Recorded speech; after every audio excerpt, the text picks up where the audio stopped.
And all my people were happy. Everybody was happy except me. I said, wait a minute, if we open the strait, that means they're going to make $500 million a day.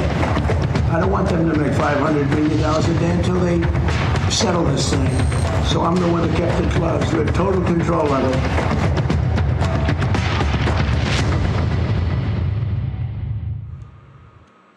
Jika digambarkan suasana saat ini, kita dihadapkan pada salah satu paradoks besar geopolitik modern. Di satu sisi kita dengar gencatan senjata, di sisi lain kita disuguhi diplomasi alot Amerika Serikat Iran yang dipenuhi intrik dan letupan artileri. Apakah gencatan senjata ini benar-benar damai atau hanya panggung strategi perang dua negara?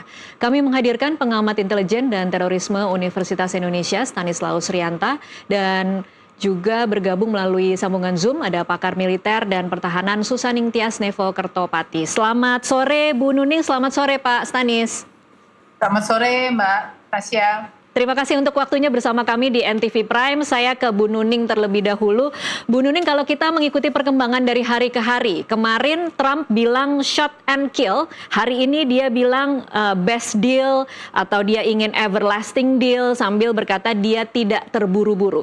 Anda melihatnya ini strategi negosiasi atau Amerika Serikat sebenarnya belum siap untuk perang lagi?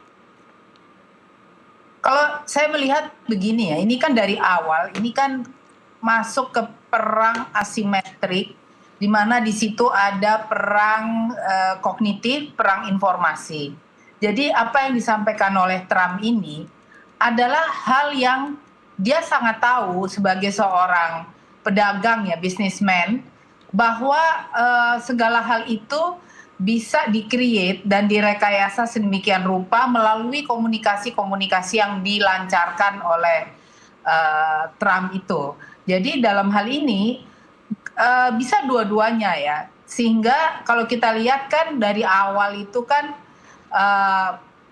perangnya itu kan antara konvensional, asimetrik, jadi sehingga di situ hal-hal yang terkait dengan bagaimana Trump itu menyampaikan pesan-pesan yang membangun tekanan-tekanan psikologis kepada lawan, yaitu Iran. Sehingga hal ini apa yang disampaikan oleh Mbak Tasya tadi, sebuah dua kemungkinan yang mungkin saja bisa dapat terjadi, karena dengan adanya kemungkinan gagal dari perundingan selanjutnya ini, Trump memberikan peringatan keras bahwa perundingan ini adalah kesempatan terakhir bagi Iran. Jadi Trump mengancam akan menghancurkan infrastruktur vital Iran, ya seperti pembangkit listrik dan jembatan dan lain sebagainya. Sementara pihak Teheran sendiri menyampaikan sudah tidak percaya lagi dengan janji-janji Trump. Nah, kalau dilihat kemarin mengatakan hal itu, lalu kemudian hari ini mengatakan bahwa ini very good dan lain sebagainya, good deal ya. Ini adalah suatu cara bagaimana membuat pihak Iran dan proksinya dengan sekutunya itu merubah rencana perlawanan, begitu. Jadi hal ini memang jika kita katakan bahwa Trump itu dalam kondisi yang confused, yang panik, saya rasa tidak. Dia tahu betul apa yang dia lakukan. Karena dia seorang pedagang dan dia tentunya dia tahu berapa jumlah misil yang dimilikinya. Demikian, Mbak. Oke, menarik Bu Nuning, Anda mengatakan dan Anda cukup yakin dengan pernyataan ini bahwa Trump itu tidak kebingungan ya, karena kan memang kalau kita melihat pernyataan-pernyataan dari pihak Iran itu juga tampaknya cukup keras untuk mengatakan bahwa mereka tidak lagi percaya seperti kata Anda tadi. Jadi kalau kemudian statement-statement Trump itu berubah-ubah tiap hari, menurut Anda apa yang akan terjadi pada Iran? Apakah mereka memang saat ini sedang menyusun strategi untuk siap menghadapi perang berikutnya? Atau apa yang kira-kira ada di opsi-opsi pihak Iran saat ini? Ya, kalau kita bisa lihat ya, Iran ini kan menaikkan leverage kepada Selat Hormuz, yaitu keberadaannya yang tadinya itu sebagai wilayah dagang dan lain sebagainya sekarang kan dipersenjatai. Jadi kelihatan sekali bahwa Iran juga memiliki satu kekhawatiran yang tidak bisa ditutup-tutupi begitu. Tetapi kita juga mesti tahu bahwa di balik ini semua kan ada panggung depan, panggung tengah, panggung belakang. Menurut Erving Goffman ya, itu teorinya. Dan saya yakin ini terjadi juga di dalam wilayah perang antara Amerika, Israel, dan Iran ini. Ada pembicaraan di panggung belakang antar mereka yang berperang, proksi mereka, terutama Cina dan Rusia, lalu kemudian negara-negara yang merupakan proksi Amerika di Timur Tengah, itu tentunya saja mereka memiliki satu penyusunan bargaining point di dalam hal ini. Karena begini, tentu pihak Timur Tengah juga ingin menaikkan leverage mereka sebagai negara transit terbaik, lalu kemudian investasi juga semakin banyak. Oleh karenanya, keberadaan perang ini juga dikelola sedemikian rupa sehingga memberikan satu upaya pembangunan image kepada Timur Tengah, kepada proksinya Iran terutama, bahwa Timur Tengah itu much more better daripada kalau Anda melakukan satu hubungan dagang dengan Israel, dengan Amerika, begitu. Jadi ini juga kita jangan jauh-jauh melihat hanya perang misil dan yang ada di kawasan. Kita juga harus melihatnya sebagai satu upaya-upaya dari pihak yang berperang ini melakukan satu gerakan-gerakan geoekonomi juga dan geostrategi selain geopolitik tentunya. Oke, baik. Saya beralih dulu ke Pak Stanis. Sekarang Pak Stanis, pemerintah Amerika Serikat dikabarkan kebingungan dengan bungkamnya Iran terhadap poin-poin yang sudah dikirimkan oleh pihak Amerika Serikat. Dan ada statement dari ajudan utama Trump yang meyakini alasan utama bungkamnya Teheran itu ada perpecahan yang hebat di internal kepemimpinan Iran. Benarkah ada perpecahan di internal kepemimpinan Iran menurut Anda? Pak Stanis, mohon maaf, audionya belum terdengar. Ya, yang harus kita pahami dalam suatu perang itu kan tidak hanya perang senjata. Jadi ada juga namanya perang urat saraf dan propaganda. Ini tentu akan saling, kedua belah pihak akan saling melakukan propaganda ya. Dan saya meyakini sebenarnya di balik yang kita lihat seperti ini, di balik layar itu semua pihak akan ada channel-channel diplomasinya akan dibuka. Mereka akan saling berhubungan. Nah ketika nanti ada yang mengatakan ini tidak kuat, ini lemah, ini takut, ya itu biasa seperti itu. Tapi kalau kita melihat sebenarnya kekuatan militer misalnya, Amerika itu dalam global air power nomor 1. Dia jelas alutsistanya dia unggul. Kemudian kalau Iran itu nomor 15. Jadi secara alutsista, secara instrumen militer, Amerika jelas lebih kuat. Kalau misalnya nanti ada perang senjata dalam perang terbuka, Amerika pasti dia unggul di atas kertas. Nah, Iran itu unggul di sisi kita bisa lihat bahwa dia memang sudah punya daya tahan yang kuat, 40 tahun bertahan. Kemudian di situ dia juga menggunakan perang asimetris. Tadi Bu Nuni menyampaikan ini perang asimetris ya. Ini memang perang asimetris, tidak perang terbuka seperti perang senjata terbuka gitu. Ini perang asimetris dan dampaknya perang asimetris itu justru malah lebih berbahaya. Karena Iran menggunakan kekuatan Selat Hormuznya. Nah ini yang akhirnya menimpa di seluruh dunia. Jadi misalnya perangnya hanya perang senjata Amerika sama Iran, mungkin dampaknya tidak kemana-mana, akan terlokalisir di Timur Tengah. Tapi ini karena perang asimetris, dia menggunakan Selat Hormuz, jadinya kita kemana-mana, sampai ke tempat kita. Nah, apakah Iran sekarang panik? Saya kira dalam situasi perang, pasti situasinya jadi tidak normal. Perang itu menjadi tidak normal, dan di ketidaknormalan itu apapun bisa terjadi, kepanikan, kemudian ketidakpercayaan kepada pemimpin, bahkan nanti mungkin ada yang mengundurkan diri, ada yang membelot, itu pasti sangat dimungkinkan untuk terjadi. Jadi perang adalah situasi tidak normal dan semuanya bisa terjadi.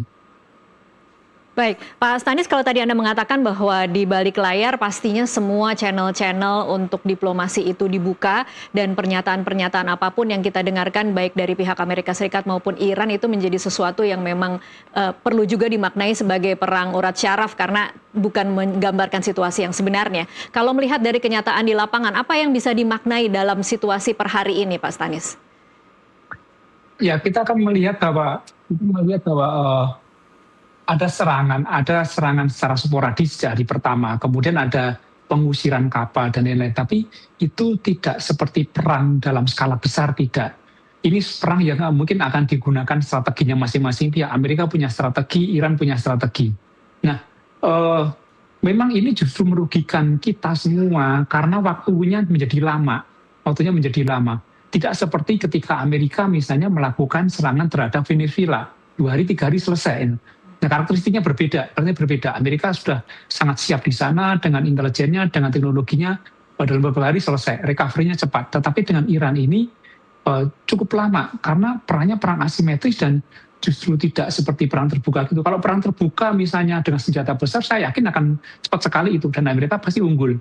Tapi ini kan karena banyak pertimbangan, dampaknya kemana-mana, kemudian nanti pasti juga dampaknya tidak hanya Iran, negara-negara sekitar. Ini menjadi Amerika pasti akan hati-hati untuk melakukan serangan ini. Jadi ini sebenarnya bukan pertimbangan kalah menang, tetapi sebenarnya ini pertimbangan yang lain, pertimbangan terhadap dampak terhadap dunia pasti akan dipikirkan juga oleh Amerika. Oke, Pak Stanis, kalau dalam catatan Anda, di mana sebenarnya titik krusial yang membuat kedua negara ini kemudian saat ini agak sulit untuk kembali ke meja perundingan, apalagi membuat kesepakatan dari poin-poin yang kemudian kita bisa lihat saling bertentangan? Ya, kalau melihat situasi ini kan kita tidak bisa hanya melihat Iran dan Amerika. Aktornya kan tidak hanya dua itu, ada aktor di balik layar kan. Ada Rusia, ada Cina, ada Israel. Jadi kalau mau berbicara ya pasti akan melakukan pembicaraan dengan aktor-aktor itu juga. Tapi Amerika kan sudah berkomunikasi dengan Cina.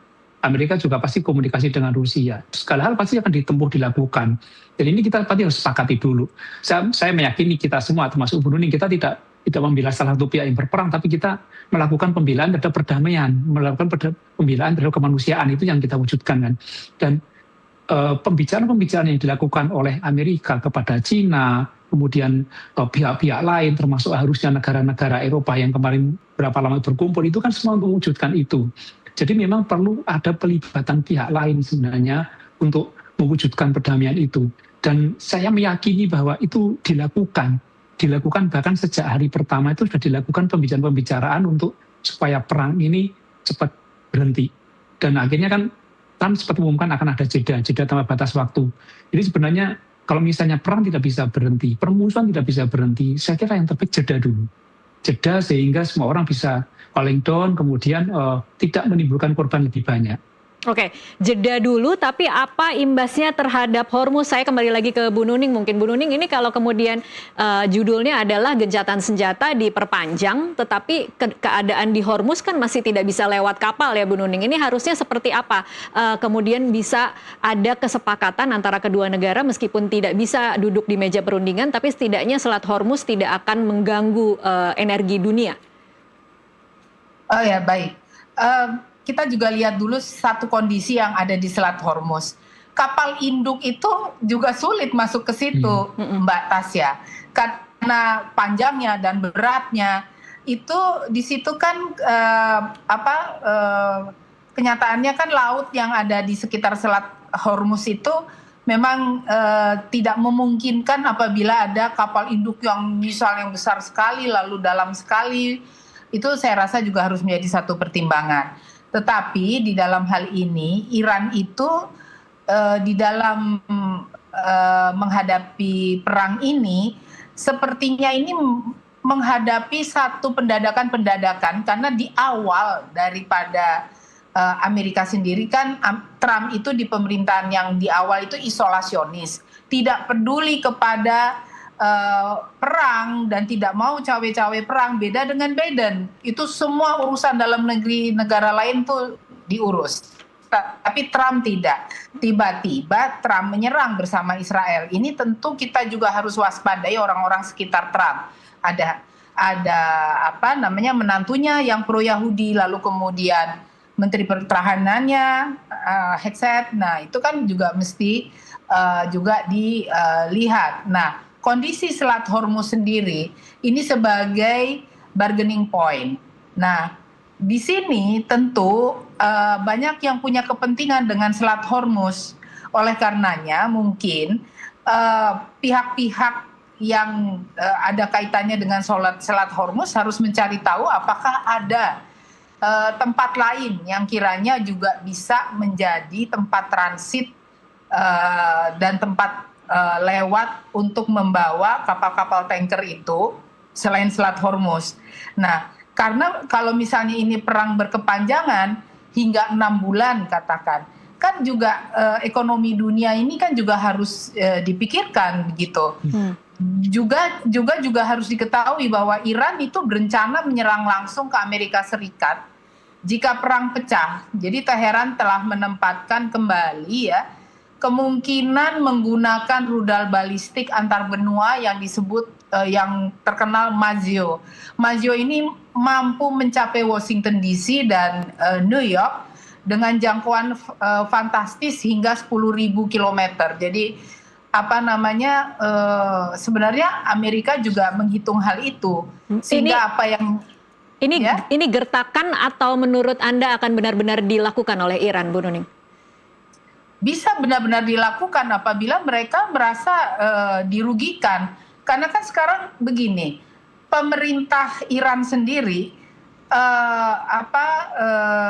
menantu dari Ali Khamenei sendiri kan juga dalam keadaan sakit. Nah, ini pemerintahan dipegang oleh pihak-pihak yang tentunya untuk memutuskan harus melakukan perundingan di dalam negeri ya. Nah, ini kan juga tarik-menarik secara domestik di dalam Iran sendiri juga sangat kuat gitu. Terlebih kan tidak semua rakyat Iran ini berpihak kepada rezim sekarang. Ada juga yang masih mencintai rezim yang lama yang sekarang ada di pengasingan begitu. Ali Reza misalnya. Nah itu menurut pandangan saya hal-hal yang begini ini harus menjadi pemetaan di kawasan. Jadi tidak bisa kita hanya melihat misil, drone dan lain sebagainya. Itu kan alutsista yang digunakan untuk menyerang lawan. Perlu diketahui bahwa sebuah negara dimanapun juga termasuk Amerika, Iran, Israel, Cina, Rusia, bahwa kalau ingin damai, yaitu harus siap perang. Jadi saya itu orang yang tidak pernah percaya bahwa mereka itu sudah kehabisan alutsista dan misil, walaupun berkali-kali sudah dimuntahkan di dalam perang, tapi saya yakin mereka masih memiliki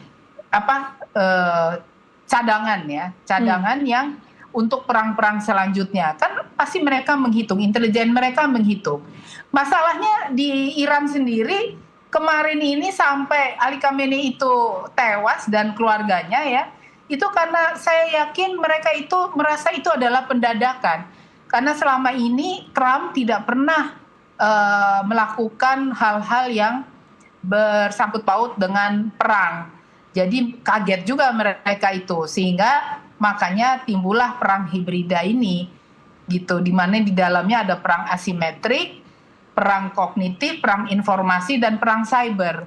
Nah, di sana juga kan pengaruh-pengaruh melalui media sosial baik di Iran maupun di Amerika itu berbagai macam gitu, seperti halnya juga terjadi di negara kita gitu. Baik, Bu Nuning, Pak Stanis ditahan dulu, kita harus jeda sejenak, nanti akan kita lanjutkan di segmen selanjutnya. Pemirsa tetaplah bersama NTV Prime.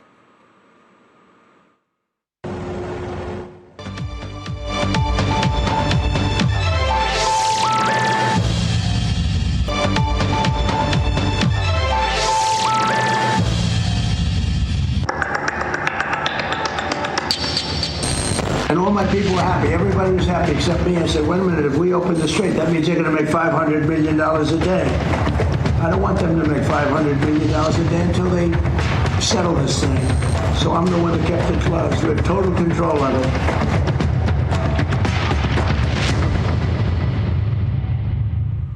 Pemirsa, terima kasih Anda masih menyaksikan NTV Prime. Kita lanjutkan perbincangan. Saya kembali ke Pak Stanis. Sekarang Pak Stanis, kalau dari melihat situasi di Hormuz saja, menurut Anda siapa yang lebih unggul dan lebih menguasai keadaan hari ini? Ya, kalau memang secara persenjataan Amerika menang, tapi kan ini tidak hanya masalah senjata kan, akan banyak kejutan juga yang sudah disiapkan kedua belah pihak itu loh, yang kejutan-kejutan yang tidak bisa kita prediksi. Tapi memang ukuran kapal induk yang menjadi senjata utama Amerika itu 3 kali lapangan bola besarnya. Dan itu sangat sulit sekali masuk ke Selat Hormuz. 3 kali lapangan bola, bayangkan itu kapal sebesar itu. Jadi tidak memungkinkan. Tapi Amerika juga sudah menyiapkan pesawat tempur misalnya, kemudian pasukan pendarat itu juga disiapkan. Linut juga sudah siap. Tapi masalahnya tentu Amerika juga tidak menginginkan korban yang besar dan dampaknya bisa kemana-mana. Itu menjadi pertimbangan tuh. Kalau perang hanya untuk menghancurkan suatu pihak itu gampang, menghancurkan itu gampang. Tapi kan ini pertimbangannya tidak hanya menghancurkan seperti itu.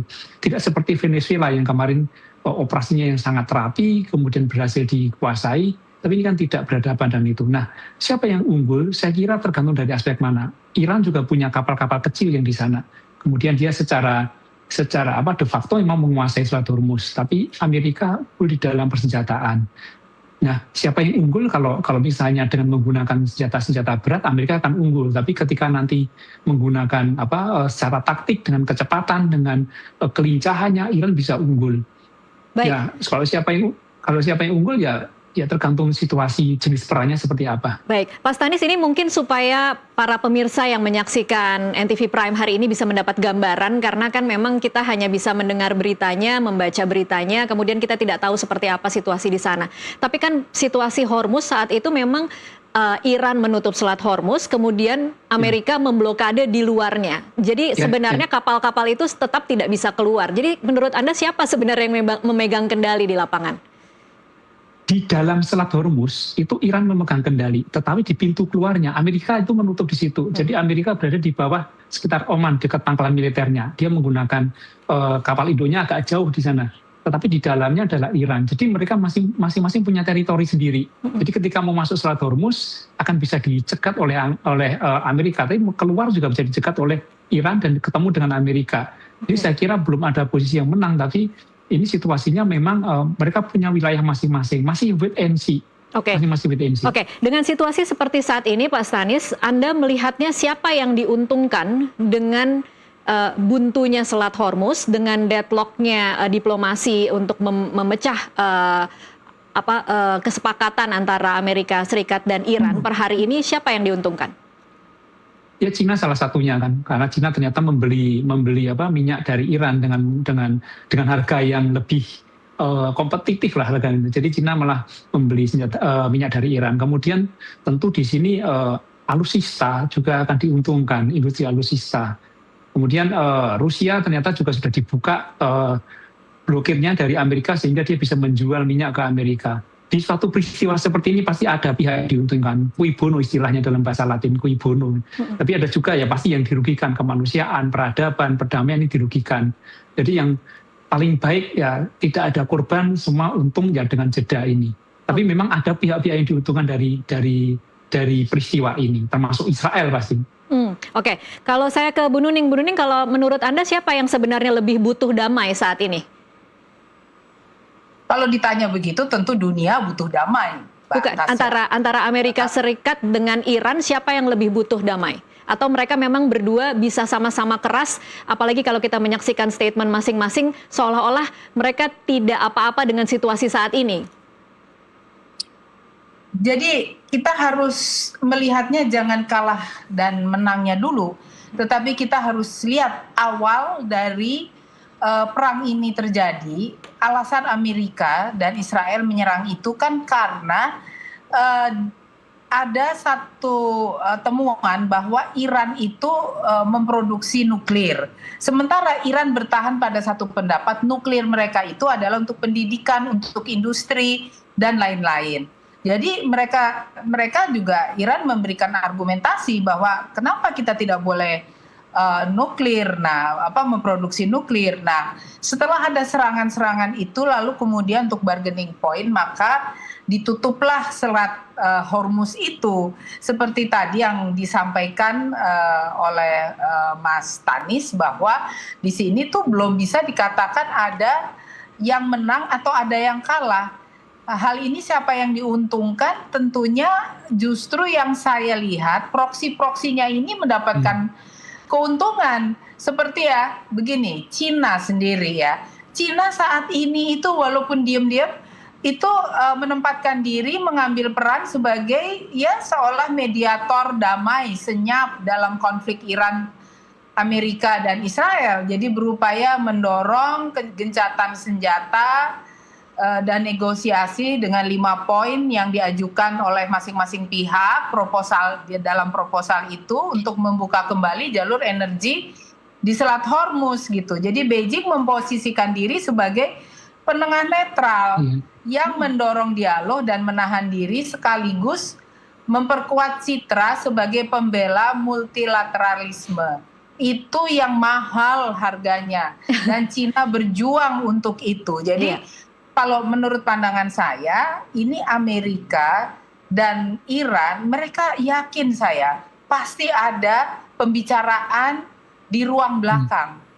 Masing-masing pihak itu mengirimkan utusan lah untuk apa sebenarnya yang akan dilanjutkan gitu. Di dalam proses perpanjangan gencatan senjata ini kan Amerika ingin supaya dapat memberikan kesempatan bagi Iran untuk menyiapkan proposalnya begitu. Tetapi Iran sendiri menganggap Amerika ini melakukan trik-trik licik gitu.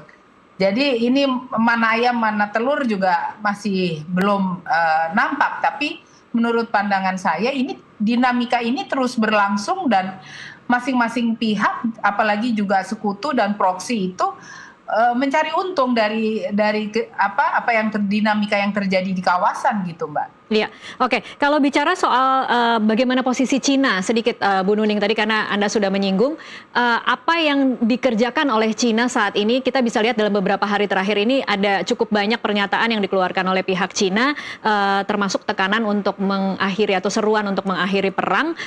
Seberapa signifikan menurut Anda ini dilakukan atau jangan-jangan memang kita harus kembali lagi berpikir di balik layarnya memang dia tidak terlalu butuh untuk melakukan itu karena dia diuntungkan dengan situasi saat ini? Ya, ini memang sangat cerdas sekali ya, very smart ya Cina ini melakukan langkah-langkahnya. Seperti yang terjadi tanggal 19 April ya, itu peran dan strategi Cina itu adalah mediator diplomatik. Cina aktif melakukan pendekatan diplomatik untuk mencapai kesepakatan gencatan senjata antara Iran dan Amerika ya, termasuk melalui pendekatan ke Iran. Jadi Cina itu simultan sekali melakukan pendekatan kepada berbagai pihak. Lalu kemudian upaya gencatan senjata. Ya. Nah, Iran di sini, Cina di sini mendudukan Beijing terlibat dalam upaya mendorong negosiasi gencatan senjata sementara, begitu Mbak. Jadi memang netralitas strategis yang dicitrakan oleh Cina itu ya sangat tajam sekali sehingga dunia akan melihat bahwa negara superpower ini lebih baik kita berkiblat ke Cina gitu. Netralitas strategis misalnya. Meskipun merupakan pembeli utama minyak Iran, jadi Cina mencoba menjaga keseimbangan, menjalin kemitraan ya strategis dengan Iran, namun berhati-hati agar tidak terseret langsung ke dalam konflik. Very smart. Jadi kalau saya lihat ini Cina justru yang melakukan hal-hal yang sangat cerdik dan bagaimana point of view-nya itu menguntungkan pihak Cina. Baik, ini kan sebenarnya yang dicoba dilakukan oleh semua negara ya Bu Nuning, mencoba untuk mendapatkan akses langsung untuk mengamankan minyak, tetapi tidak terseret di dalam konflik di antara dua negara. Nah kalau kita, mungkin saya geser ke Pak Stanis sekarang. Pak Stanis, kalau Anda melihatnya peran Cina yang kemudian berusaha untuk tampil atau sebagai middle power mungkin ya bisa dikatakan, untuk kemudian bisa menyerukan agar perang segera diakhiri. Seberapa signifikan kira-kira peran Cina di sini? Ya kan Donald Trump sudah berkomunikasi juga dengan Cina kan. Berarti memang peran Cina cukup signifikan. Terutama sebenarnya supaya Cina tidak membantu salah satu pihak dalam alutsista. Beberapa drone Iran kan diketahui dari Cina. Memang kalau untuk menghentikan perang sebenarnya kan memang hentikan saja logistiknya, pasukan senjata, kemudian dananya itu dihentikan, tidak ada bantuan. Itu upaya-upaya untuk menghentikan perang. Cina sepakat saya dengan Nuning sangat smart ya, memanfaatkan situasi ini. Jadi kalau kita lihat dalam analogi ketika ada perkelahian di pasar misalnya, itu ada juga copet-copetnya yang ngambil keuntungan, itu ada juga Iya. di situ kan. Ya seperti itu kan, menguatkan situasi. Nah, ada yang seperti itu, atau yang pura-pura mendamaikan dan lain-lain, atau yang pura-pura jadi pahlawan. Itu seperti itu ibaratnya. Tapi ya ini akan, kalau perang ini nanti berakhir, apalagi salah satu pihak kalah ya, sampai ada bersenjata, itu akan mengubah pandangan dunia terhadap pihak yang terlibat. Dan Cina memanfaatkan situasi ini. Maka situasi ini, saya sepakat sekali dengan Bu Nuning bahwa Cina ingin menunjukkan diri sebagai negara yang kuat, secara ekonomi kuat, secara diplomasi kuat, dan itu benar-benar dimanfaatkan dengan sangat agresif saya lihat. Tidak seperti Rusia yang diam-diam ya. Cina itu agresif sekali melakukan ini. Kalau yang diam-diam, Anda melihatnya diam-diam karena diuntungkan atau seperti apa, Mas Stanis? Ya diam-diam main cantik ya.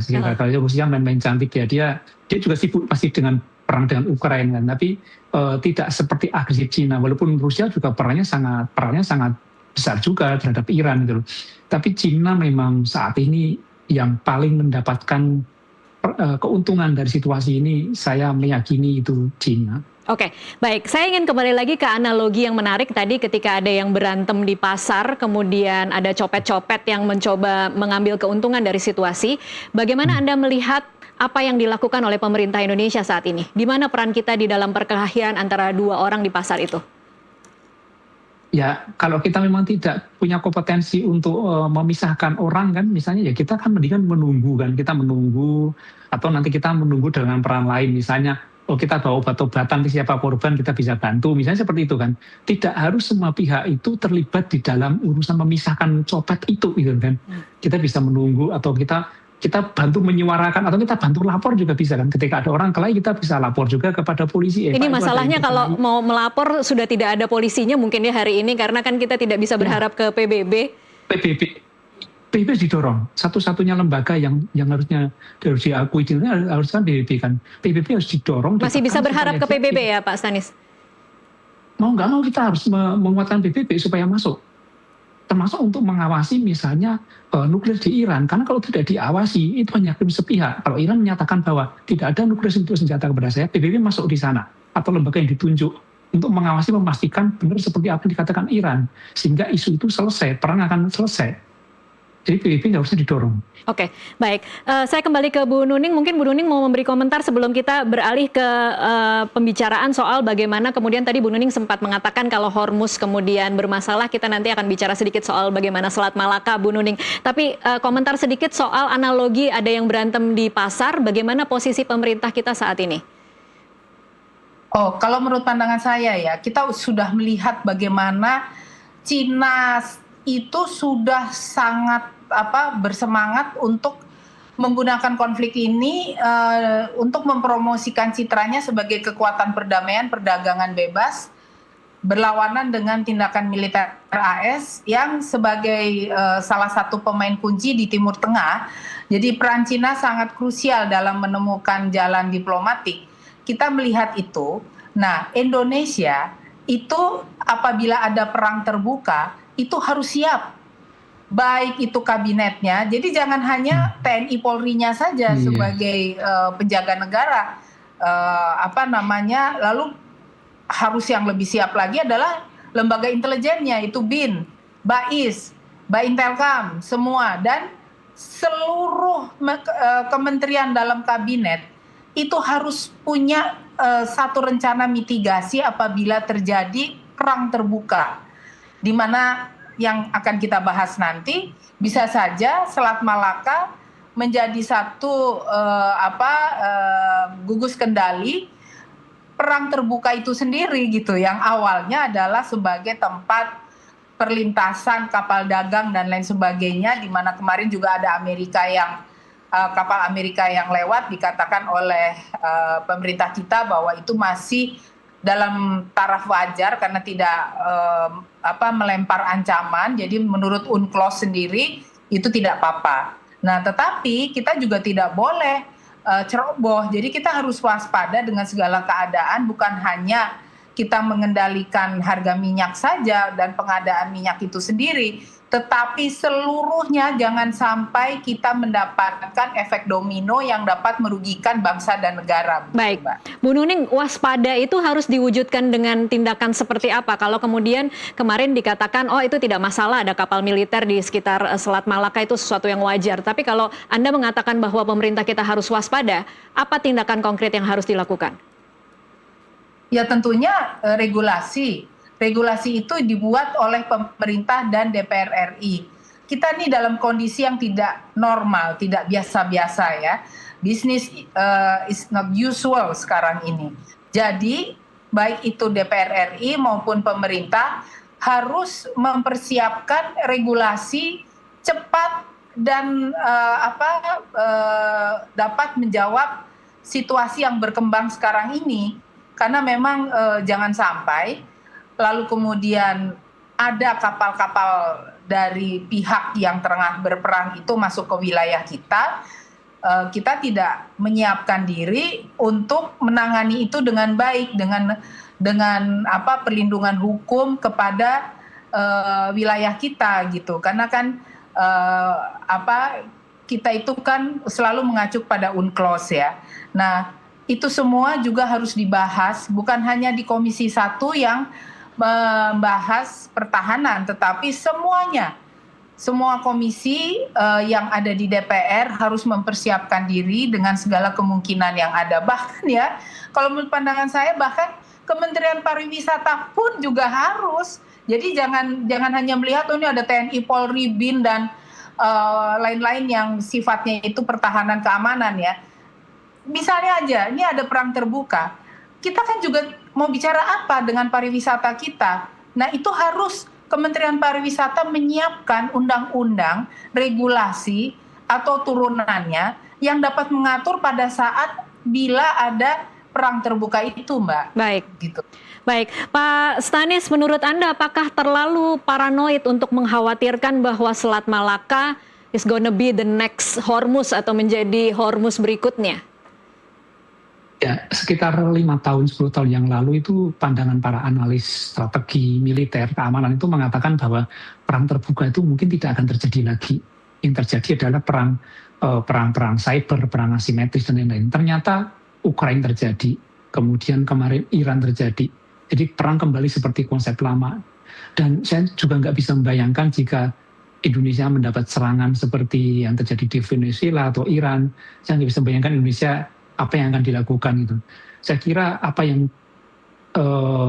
kita bayangkan tidak mungkin terjadi itu harus mulai kita asumsikan bahwa ini mungkin. Jadi di dalam intelijen sebenarnya kan berpikir bahwa dari skenario terbaik hingga skenario terburuk. Kita mungkin terlena dengan skenario terbaik saja atau skenario moderat. Tapi kita lupa bahwa yang terburuk bisa terjadi. Nah itulah yang kita siapkan sebenarnya. Saya sepakat bahwa kita harus menyiapkan skenario terburuk dan kita harus membuat skenario itu. Kalau misalnya perang di Malaka seperti apa Selat Malaka? Okay. Kalau misalnya nanti ada pesawat udara seperti apa? Dan itu yang menurut saya masih jauh kita pikirkan. Baik, Pak Stanis, kalau bicara skenario terburuk, menurut Anda kalau kemudian memang kita harus menyiapkan apa langkah-langkah yang harus diantisipasi dari Selat Malaka saja, mana kemudian titik-titik rawan kita yang kemudian harus jadi catatan pembenahan dan kemudian harus segera disiapkan langkah-langkah? Ya kita harus ingat bahwa di Selat Malaka itu memang jadi jalur perlintasan. Kita juga punya ada Laut Cina Selatan, di situ juga cukup menjadi titik krusial. Saya kira Laut Cina Selatan dan Selat Malaka harus menjadi titik pantauan kita dan kita harus mulai melakukan asesmen, kita melakukan analisis kerentanan, kita melakukan analisis ancaman sehingga terukur. Kalau misalnya ancamannya seperti apa, kita mau melakukan apa itu. Nah jangan sampai kita seperti Venezuela ketika diserang dalam 1 hari 2 hari, pemimpinnya diangkut, akhirnya tidak bisa melakukan balasan apa-apa. Gitu. Nah kita harus membayangkan ternyata terjadi di Venezuela, ternyata terjadi di Iran. Apakah kita tidak mungkin terjadi? Mungkin saja. Jadi titik-titik krusial harus segera dipetakan, terutama di timur misalnya, Pulau Biak juga itu sangat strategis, kemudian di Selat Malaka, kemudian Laut Cina Selatan. Saya kira TNI sudah mempunyai peta-peta ini ya, tapi entitas di luar TNI, entitas di luar Polri, itu di luar BIN itu kan tidak siap untuk perang. Beda dengan Iran yang semua warganya siap untuk perang ya, tapi kita kan nggak siap. Oke, baik. Bu Nuning, kalau Anda membaca posisi negara-negara di antara yang mengapit Selat Malaka, bagaimana Anda membacanya? Posisi Singapura, kemudian Malaysia, kemudian dikontraskan dengan posisi pemerintah Indonesia hari ini. Ya, itu kan kita tahu ya bahwa ASEAN itu masing-masing negara itu merupakan memiliki hubungan-hubungan yang berbeda ya, satu dan lainnya. Misalnya Filipina itu sangat pro Amerika, lalu kemudian Indonesia bebas aktif. Nah, kita juga tidak boleh kehilangan marwah bebas aktif kita. Nah, lalu kemudian Vietnam itu kemana? Nah, itu tentunya harus duduk bersama. Sulitnya ASEAN ini sekarang bisa kita lihat kurang banyak mengadakan pertemuan-pertemuan tingkat tinggi yang justru untuk mengamankan posisi dari ASEAN itu. Iya. Jadi Indo-Pasifik itu jangan lalai gitu. Kita harus satu tujuan, bahu membahu, bahwa jangan sampai ada kekuatan yang dapat mengacak-acak Indo-Pasifik dan ASEAN itu sendiri begitu. Apa, jadi harusnya Presiden Prabowo jangan terlalu jauh-jauh ke Perancis dan ke Rusia dulu, tetapi lebih mengamankan ASEAN dulu gitu, Bu Nuning? Ya, saya tidak langsung bicara begitu ya, tetapi mungkin kan kalau ke Perancis atau kemana itu ada pembicaraan dagang dan ada untuk urusan diplomasi ya, yang mungkin juga dianggap penting. Tetapi jangan lupa bahwa ASEAN itu bukannya tidak penting gitu bila dibanding dengan negara-negara yang dikunjungi oleh Presiden Prabowo. Jadi harus Pak Prabowo sebagai presiden memulai mengajak serta ASEAN, Indo-Pasifik untuk duduk bersama melihat perkembangan yang ada sekarang ini. Jangan sampai ada hegemoni baru yang menyebabkan ASEAN Indo-Pasifik itu mengalami satu permasalahan yang tentunya akan berakibat secara baik itu diplomasi, baik itu efek domino, itu berbahaya bagi masing-masing negara ya. Jadi kalau kita kan kemarin sempat rame ya terkait dengan ada kapal yang masuk ke kita ya. Lalu kemudian kan pihak pemerintah kita mengatakan itu masih dalam batas-batas wajar. Nah, tentu jangan hanya menyampaikan hal itu, tetapi di balik itu semua harus dipersiapkan bila keadaan tidak wajar seperti apa gitu. Bila misalnya kapal yang melintas itu melakukan ancaman-ancaman kepada wilayah Selat Malaka dan negara-negara yang ada di situ, yaitu Singapura, Malaysia, dan Indonesia begitu. Baik, Bu Nuning, ini karena kita bicara soal antisipasi, saya ingin bicara sedikit soal bagaimana kerjasama militer Indonesia dan Amerika Serikat yang cukup ramai kemarin juga dibicarakan tentang blanket overflight clearance. Kita tidak akan bicara soal untung ruginya bila itu diberikan, tetapi saya ingin bicara bisakah pemerintah Indonesia mengeluarkan izin itu tanpa persetujuan DPR? Menurut pandangan saya ya, saya mantan anggota DPR Komisi 1, semestinya meskipun itu dianggap adalah untuk kepentingan pertahanan Indonesia, harusnya sih bicara dengan DPR RI, ya dalam hal ini Komisi 1, dirundingkan, lalu kemudian apa akibatnya bila ada perlintasan hal itu, tetapi sangat disayangkan kan lalu kemudian hal itu tidak lanjut dibicarakan. Harusnya itu DPR RI diajak bicara, jangan cuma dijawab bahwa itu masih rencana, lalu kemudian itu belum ditetapkan ya.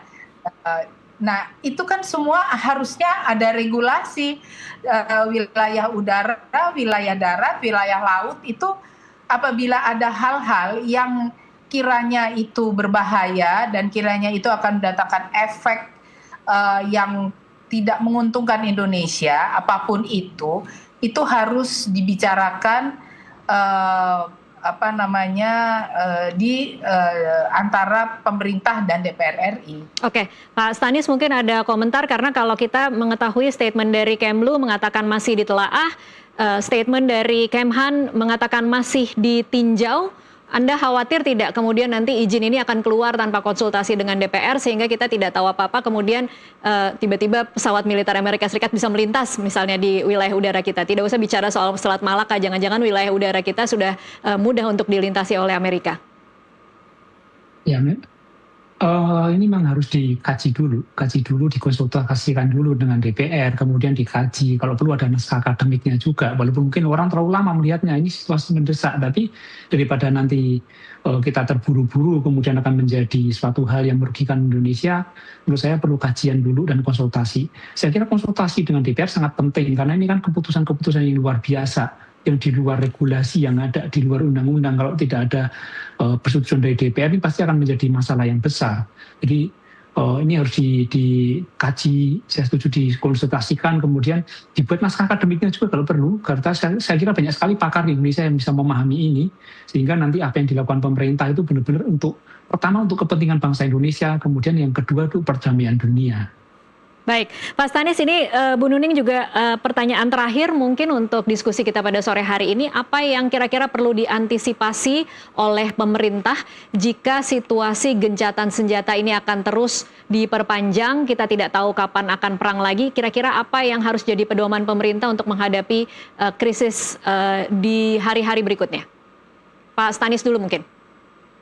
Ya, kita kan sudah merasakan dampak ekonomi sekarang ya. Dampak ekonomi, saya kira pemerintah harus kebijakan fiskalnya harus memang benar-benar untuk menjadi penopang, terutama untuk masyarakat kelas bawah, supaya mereka tidak terdampak yang paling parah. Mungkin yang seperti BBM, kemudian harga-harga sembako, jangan sampai ini yang menjadi kebutuhan dasar itu menjadi terpuruk dan mereka kesulitan untuk memenuhi dasar kebutuhan hidupnya. Saya kira itu paling penting.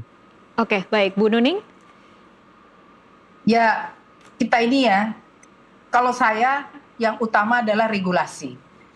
Baik itu untuk keamanan wilayah laut, udara, darat, itu semua harus memiliki regulasi yang tepat. Jadi jangan sampai hak lintas transit, yaitu yang namanya transit passage, itu diabaikan. Nah, lalu kemudian pemenuhan kebutuhan pangan itu juga harus menjadi satu perhatian besar dari pihak pemerintah.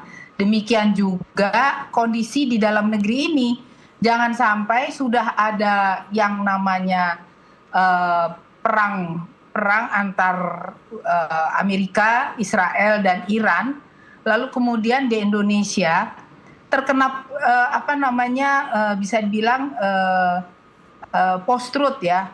Itu yang namanya post-truth itu kan yang benar jadi salah begitu, yang salah jadi benar. Nah, ini kan juga kita harus pahami perang kognitif, perang informasi yang ada di negara kita itu jangan sampai mengadu domba antar warga, antar bangsa ini, sehingga mungkin saja bisa muncul riots gitu loh. Itu harus dihindari sekali karena dengan kondisi penyiapan bahan bakar yang sulit, lalu kemudian bahan pangan otomatis, apalagi sandang gitu ya.